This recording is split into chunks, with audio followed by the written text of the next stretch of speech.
Return of कहानी पेश करते हैं आज की नई कहानी, जिसके लेखक हैं ललित मोहन पांडे जी। यह इस कहानी का छठा भाग है।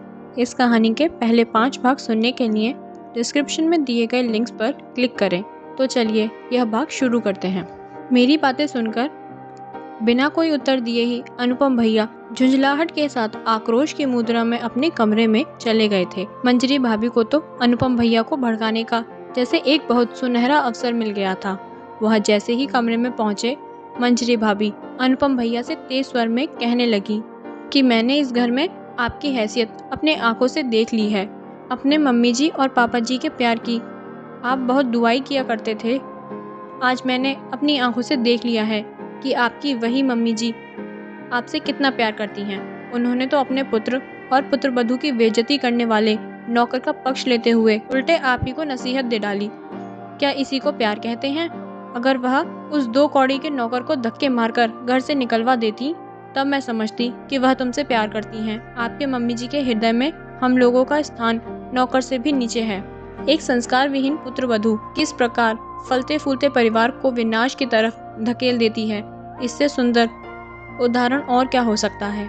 स्वार्थी और लालची लोगों के लिए रिश्ते नाते का कोई मायने नहीं होते। मंजरी भाभी लाखों रुपए के गहने मम्मी जी से पहले ही पा चुकी हैं। पापा जी के रिटायरमेंट के बाद वर्षों पहले मिले फंड और ग्रेजुटी आदि अन्य भुगतान, जिसकी कीमत करोड़ों रुपए से भी ऊपर थी, इसकी भनक भी उनको लग गई थी। मकान की भी कीमत करोड़ों रुपए से ऊपर की होगी, ऐसा उनको आभास हो गया था। इसलिए वह इन सब रुपयों को समेटकर जितनी जल्दी हो सके अमेरिका वापस चले जाने का प्लान बना रहे थे। पैसे और जमीन जायदाद की लालच उनको ना होती तो वह अब तक अनुपम भैया पर दबाव डालकर अमेरिका चली गई होती। लालच में वह रुक तो गई थी, लेकिन उनके मन में यह भी शंका थी कि कहीं अनुपम भैया माँ के प्रेम में उनके इस ख्वाब से उन्हें वंचित न कर दें। इसलिए अनुपम भैया को माँ के विरुद्ध जितना अधिक भड़काया जा सके वह इसी प्रयास में लगी हुई थी। अनुपम भैया के कमरे में चले जाने के पश्चात मैंने हाथ जोड़कर विनती भाव से मम्मी जी से कहा कि मैंने आपके सामने अनुपम भैया और मंजरी भाभी के लिए कड़वे शब्द का प्रयोग किया है, इसलिए मेरी इस दृढ़ता के लिए नादान समझकर मुझे माफ़ कर दीजिए। लेकिन उन्होंने मुझसे कहा कि श्याम बेटा, तूने कौन सी नाजायज़ बात कर डाली है जिसके लिए तू माफ़ी मांग रहा है। तुमने तो कड़वा सच ही बोला है, लेकिन चिंता की बात यह है कि अनुपम तेरी बातों से कुछ नसीहत लेने की बजाय वह उल्टा तेरा ही अपमान कर रहा था। किशोर बेटा, कल तू मेरे साथ बैंक चल। तेरे पापा जी ने अपनी वसीयत में 20 लाख रुपए तुझे देने के लिए लिखा दिया है। मैं चाहती हूँ कि कल बैंक चलकर तेरे पापा जी के मृत्यु प्रमाण पत्र को दिखाकर उस खाते में जितने पैसे हैं उनको अपने खाते में ट्रांसफ़र करवा लूँ, क्योंकि तेरे पापा ने अपने खाते में नॉमिनी मुझको ही बनाया था। उन्हीं पैसों में से 20 लाख रुपए तेरे खाते में ट्रांसफ़र कर दूंगी, लेकिन एक बात ध्यान रखना कि इसकी भनक अनुपम और मंजरी को ना होने पाए। अगर उनको पता चल गया तो वह तेरे खाते में पैसे ट्रांसफ़र करने नहीं देंगे, जिसके कारण तेरे पापा की आत्मा बहुत दुखी होगी। मैं उन लोगों से मंदिर जाने का बहाना बना लूँगी। श्याम किशोर: ठीक है मम्मी जी, हमसे तो वह लोग बात भी नहीं करेंगे।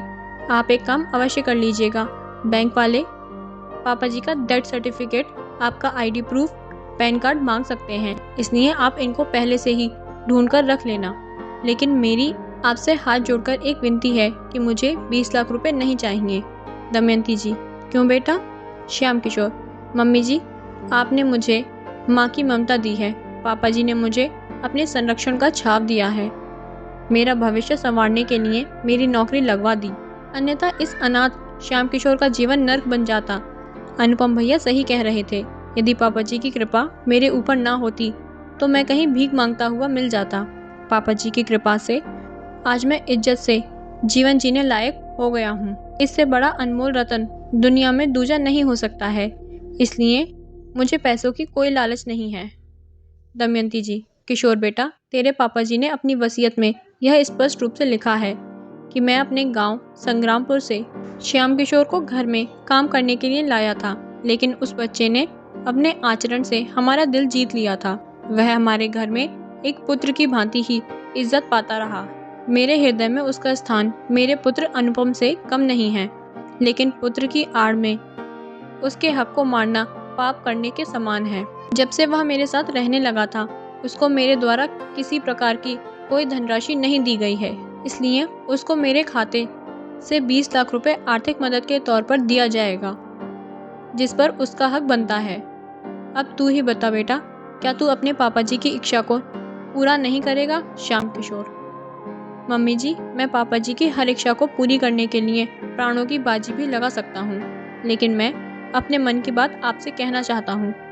आप इसको अन्यथा मत लीजिएगा। पता नहीं क्यों मेरी अंतरात्मा यह कह रही है कि मंजरी भाभी अनुपम भैया को बहलाकर आपकी सारी संपत्ति हड़प लेना चाहती हैं। हो सकता है यह मेरे मन की शंका हो, लेकिन यदि कहीं ऐसा हो गया तब आपका क्या होगा? जब से मैंने यह मंजरी भाभी और अनुपम भैया के आने के बाद उनके आचरण को देखा है, मुझको उन लोगों की नीयत में खोट दिखाई देता है। इसलिए मैं पापा जी की इच्छा इस शर्त के साथ पूरा करूंगा कि आप मेरे साथ बैंक में एक जॉइंट अकाउंट खोलकर 20 लाख रुपए उसमें डलवा दीजिएगा, ताकि वह पैसे बदनीयत से बच जाएं और गाड़े वक्त पर काम आए। दमयंती जी, ठीक है बेटा, तू जैसा चाहता है वैसा ही कर ले। कल बैंक में चलकर एक संयुक्त खाता खुलवाकर उसमें तुम्हारे पैसे ट्रांसफर कर दूंगी। अनुपम भैया और मंजरी भाभी घंटों तक अपने कमरे में न जाने कौन सी गुप्त मंत्रणा कर रहे। थोड़ी देर बाद मम्मी जी भी अपने कमरे में चली गई थी और मैं भी चला गया था। दूसरे दिन अनुपम भैया और मंजरी भाभी के व्यवहार में अचानक आए बदलाव को देखकर मैं आश्चर्यचकित रह गया था। वह दोनों ऐसा व्यवहार कर रहे थे कि जैसे एक दिन पूर्व हम लोगों के बीच में कोई तकरार ही नहीं हुई थी। वह लोग घर में मेरी उपस्थिति को भी नजरअंदाज करते हुए सामान्य बनने का दिखावा कर रहे थे।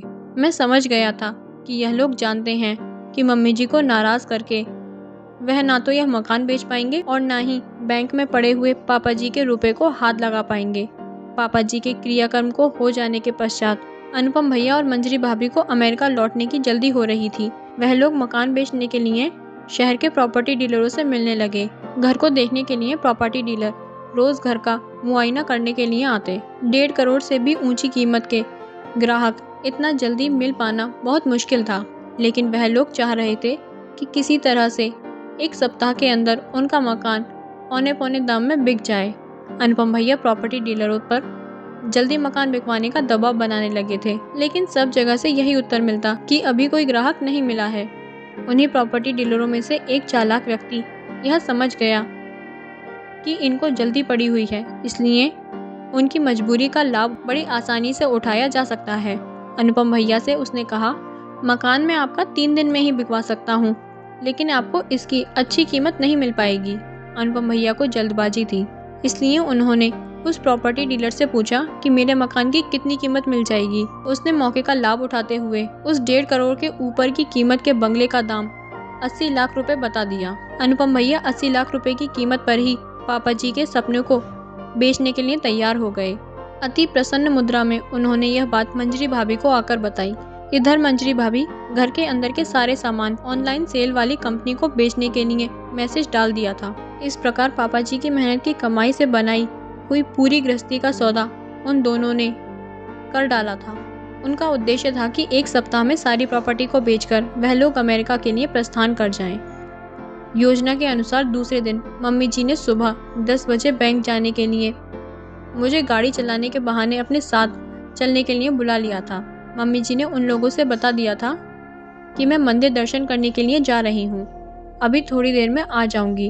अभी तक तो अनुपम भैया को मकान बेचने की जल्दी थी, लेकिन जब एक शानदार बंगला आधी कीमत पर मिल रहा था तो इस अवसर को वह प्रॉपर्टी डीलर गंवाना नहीं चाहता था। अब वह शीघ्र मकान खरीद लेना चाह रहा था। मम्मी जी जैसे ही गाड़ी में बैठने जा रही थी, उसी समय प्रॉपर्टी डीलर आ गया था। मम्मी जी के नाम का 80 लाख रुपए का चेक अनुपम भैया को देते हुए बोला कि कल मैडम कचहरी में चलकर मकान का बैनामा मेरे नाम कर देंगी। मकान बेचने का सौदा हो गया है। यह बात अनुपम भैया ने मम्मी जी को नहीं बताई थी। मुझको भी इसकी तनिक भी भनक नहीं लग पाई थी। जब भेद खुल गया तब अनुपम भैया ने मम्मी जी को बताया कि मम्मी जी, हम लोग अगले हफ्ते अमेरिका जाने का प्लान कर रहे हैं, इसलिए यह बंगला 80 लाख रुपए में मैंने बेच दिया है। इतना सुनते ही मम्मी जी के हृदय पर गहरा धक्का लग गया। वह गाड़ी में कुछ देर के लिए बिल्कुल शांत भाव से गहरी सोच में पड़ गई थी। उनकी आंखों से आंसू झलक रहे थे। थोड़ी देर बाद वह अनुपम भैया से बोली, बेटा अनुपम, ऐसी भी क्या जल्दी थी कि तूने अपने पिताजी के सपनों को कौड़ियों के दाम बेच डाला। अभी थोड़े दिन तुझे सब्र करना चाहिए था। खैर, नियति ने जो मेरे किस्मत में लिखा है उसको तो पूरा होना ही है। मुझको भी जब मालूम हुआ कि पापा जी की मेहनत की कमाई से बना उनका यह पवित्र मंदिर आधे कीमत पर बिक गया है तो हार्दिक कष्ट हुआ। मुझे वह दिन याद था कि जब पापा जी ने मुझको बुलाकर बड़े प्रेम से कहा था कि बेटा श्याम, अनुपम तो इस समय अमेरिका में है, इसलिए मैं तेरे कंधों पर एक बहुत बड़ी जिम्मेदारी डालने जा रहा हूँ। मेरा रिटायरमेंट बहुत नज़दीक आ गया है, इसलिए मैं चाहता हूँ एक सुंदर सा मकान अपने रहने के लिए बनवा लिया जाए।